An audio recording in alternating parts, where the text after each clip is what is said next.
Hello, good morning, good afternoon, and welcome everybody to today's Lemons Challenge Showcase. My name is Christina, and I am the founder of Lemons, a platform that helps employers find the best marketers through challenges that actually show the candidate's work, therefore saving you time, money by reducing the risk of a bad hire, and above all, making interviews productive. Now, from all the employer interviews I've ever had, I've rarely heard an employer say that an interview was productive. So let's jump right into it and talk about exactly how the Lemons Challenge does that. So last week, Lemons hosted a challenge that was all about lead generation. The way that a Lemons challenge works is it focuses on what the employer cares about in terms of metrics. We want you to find a marketer that can actually drive the objectives that you're interested in. This challenge was actually about Lemons itself. And as a marketplace, we have two stakeholders, our employers and also our candidates. And in this specific competition, it was the candidates that we were focused on. And we really wanted the candidates to come up with creatives that would increase that candidate pool. The way that we did that is actually by outlining some of the creatives that we had used in the past and how successful they were. I think it's pretty clear from looking at this data, if we see it, that it appeared very strikingly that the direct messaging ads on LinkedIn were the most capable of driving click-through rates. And that was indeed also our objective. We want to increase our candidate pool, and therefore, we also want to maximize the click-through rates of these ads to the Lemons website. And that was the objective of the campaign. So we wanted all of our candidates to make their very own creatives and drive that click-through rate high. And we gave them these prompts. What's really interesting about the Lemons Challenge is I think that it challenges a lot of your perceptions and assumptions on what is a good and a bad ad. How does it do that? Well, let me show you the results to see exactly what happened. So if we go to that window with the results and we scroll all the way down, we can actually see the results of the competition.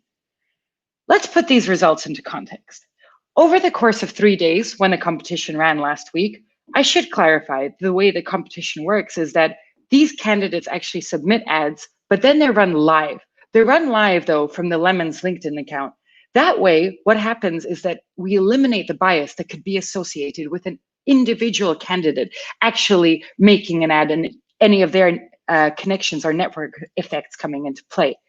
In this situation, for all the people that see the ads, it just appears as though Lemons made either a post or a direct message. So everyone has the same conditions and it's live. So the results you see are actually the results of whether or not that person can do the marketing. Coming back to the results, if we look at this bar chart, the context is that the typical click-through rate for LinkedIn ads is about 0.39%. Yes, you heard right. 0.39%. The average click-through rates, including the candidates that got a 0% click-through rate, is 5%. That's about 1,000 times higher than the average click-through rate, which goes to show that it looks like we've got some pretty decent candidates competing. But what's more interesting is looking at the actual candidate submissions. Candidate 31 won the competition. Candidate 31 achieved a conversion rate of 14% and also a click-through rate of 14%. This is really interesting because when I received candidate one submission, in all honesty, I was like, I don't think that this is going to be a very good ad. I didn't think it was, how could one say? It was very to the point. The subject line was basically, well, actually, why don't I show it to you here? This was candidate 31's ad. Join a marketing challenge, $500 cash prize. Yes, it's simple, it's to the point, but it's not like it was over the top exciting and creative, as actually most of the ads that I would probably make would be. So again, I was proved completely wrong in this scenario, because when I saw this ad, I was like, okay, interesting.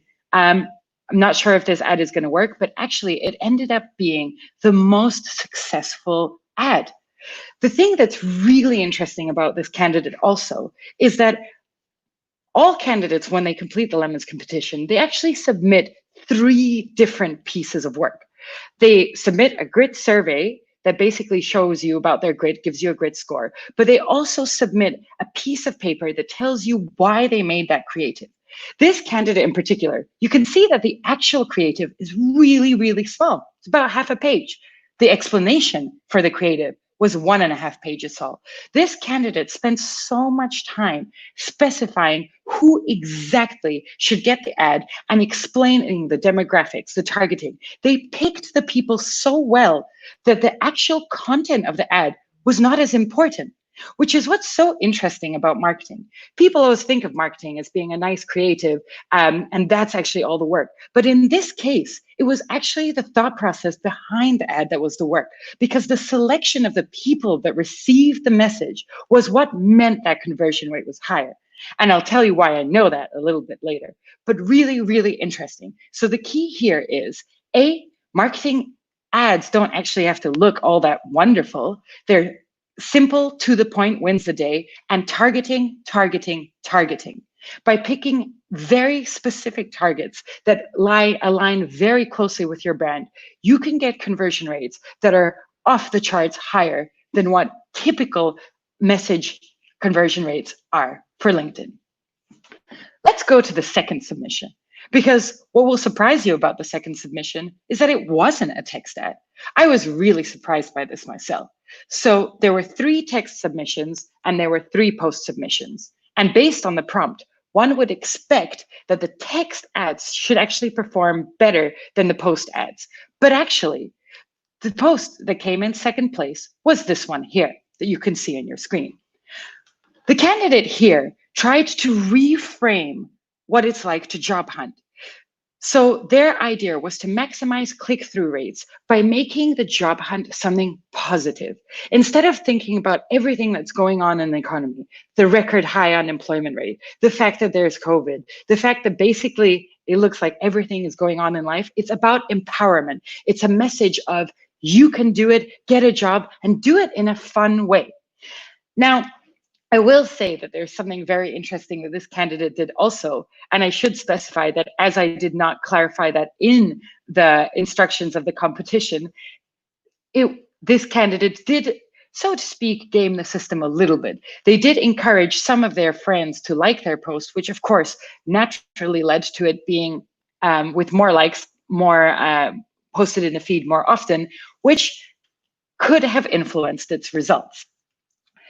And when I say could, I mean almost definitely, because what I did actually after this competition finished was that I actually reran all these ads in a paid marketing experiments to compare the effects. So just to recap, in the first iteration, all the candidates had a $0 budget. And what they did is they produced creatives with the aim of maximizing click-through rates to the Lemons website. And in that scenario, the message was the top performing click-through rate, and the 2 posts, this one and this post here, they placed second and third with conversion rates of 7 and 6%. Remember what we said at the beginning? 0.39. That's the baseline conversion rate. We're seeing candidates here with conversion rates much, much higher. So all 3 of those posts did very, very well. But what's very interesting is that when we took those ads out of that organic context and actually put them in a sponsored, paid marketing context, the results were completely different. And actually, they're on this chart here. For this experiment, what I did was I actually used $10 for each of the creatives that were submitted, and I blasted them out as actual sponsored content to a targeted group of individuals. Everyone got the same one. And what's really interesting is that in this scenario, the conversion rates were basically rubbish. For me, the big learning as a company is I should not do LinkedIn sponsored messaging at all. All my organic posts managed to get me great click-through rates. They managed to get me signups onto my website, and they cost me no money. On the other hand, when I did paid marketing content, when I spent $10 on every single ad, I got basically next to nothing. Only one ad performed better than LinkedIn's average content. And what you'll find that's very interesting is that that ad wasn't even any of the top performing ones of the organic challenge. It was this one here about universities. So in this one here, what the candidate was trying to do was highlight the difference it makes if you go to a top tier university compared to one that is not top tier.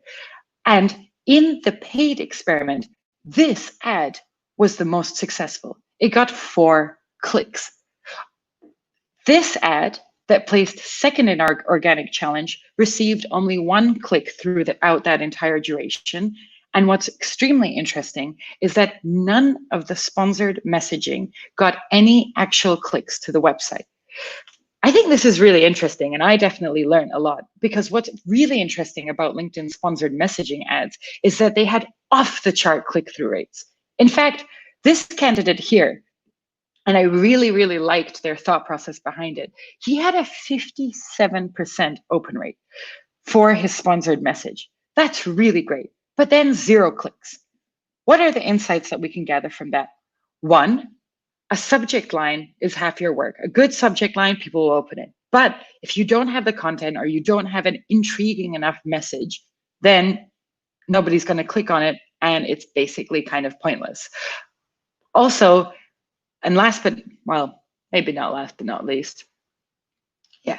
So what's really, really interesting about this ad and what I liked about it is actually this candidate did something really nifty. He just reused a message that he had received from another LinkedIn recruiter, actually from a Google recruiter, I believe in this case, which I thought was incredibly smart. We said in the Lemons Challenge that the candidates should spend around 2 hours making this creative. This candidate confessed that it took him about 25 minutes to come up with this, 25 minutes, mostly because it took him that much time to target the specific individuals in their first ad, but they basically copy pasted an interesting email, which actually ties back to another insight. If we go back to that outline of the competition, what we see here is that above all, direct messaging to the inbox was the winning ad. And here the click-through rate was miles high above everything else that we did. And actually that candidate that used the Google text, they also mentioned something interesting. They said, actually, what I really, really wanted to do was just reuse the ad that you had done, which brings us to the next insight. Don't fix what isn't broken. I had all these ads, and it's very, very clear that one of them was a winner above all.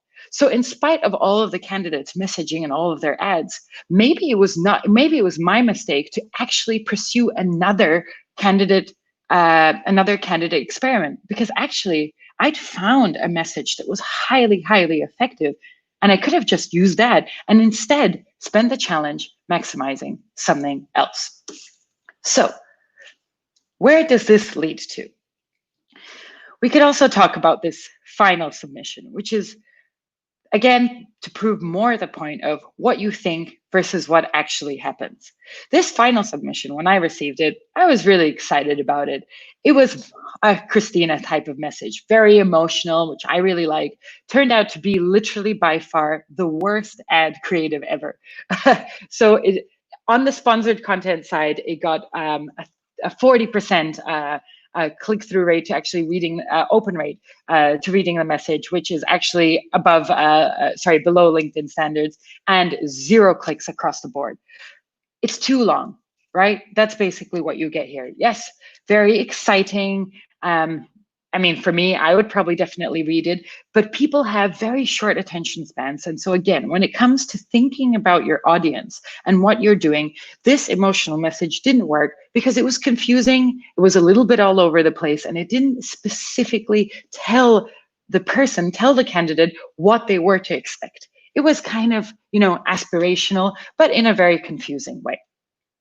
Which brings me back to the conclusion of all of this. So why was this Lemons Challenge so wonderful for me? If you think about it, across 3 days last week, so before the Lemons Challenge started, I had run tons of ads and I thought that I knew everything about my company. But what's really, really interesting is that after last week, I have learned so much. Firstly, I've learned that I do not need to do any sponsored messaging because my sponsored messaging ads simply do not work. So I can actually get away with not spending money on advertising.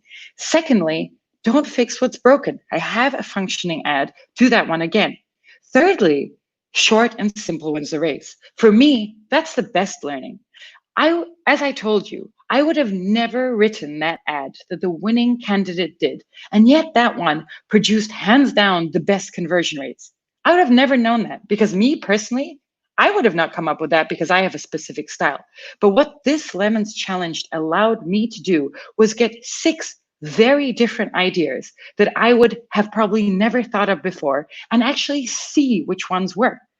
Now I can use that message and I can also use the post to actually make my advertising better. And I get that from a LinkedIn interview process. Isn't that great? Imagine if you could do exactly the same. The other thing that's, of course, really interesting is the discussion of the click-through rate. Click-through rates. Was that really the best metric? I think that I've also discovered that probably not. A click-through rate is interesting in the sense that it gets people to your website.